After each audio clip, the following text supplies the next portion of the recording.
বাবা আমাকে পয়সা দাও। তুমি প্রতিদিন পয়সা না, তোমার পিগি ব্যাংক লোড হবে কবে? বাবা এখনো অর্ধেক হয়েছে।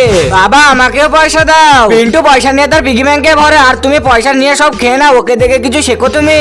আজ পিন্টুর পিগি ব্যাংক বাইরে ফেলে দেবো। আরে ভাই পিগি ব্যাংক, এতে তো অনেক পয়সা আছে, আমরা পয়সাগুলো নিয়ে নিই। হ্যাঁ এই পিগি ব্যাংকটা আমি লোড করব। চলো বাবার সাথে পয়সা নিয়ে আবার পিগি ব্যাংকে ভরি। আরে আমার পিগি ব্যাংক কোথায় গেল? আরে ভাই চল না পয়সাগুলো নিয়ে নি। হ্যাঁ ভাই যার পয়সা তাকেই দিয়ে দেবো আমরা।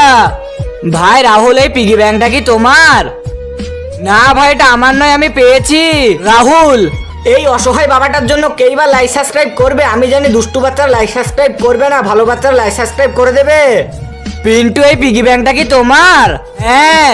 আরে ভাই আমি যখন পেয়েছিলাম এটাই অর্ধেক পয়সা ছিল, আমি এখন এটা পুরো ভরে দিয়েছি। ঠিক আছে তোমাকে অর্ধেক দিয়ে দেবো।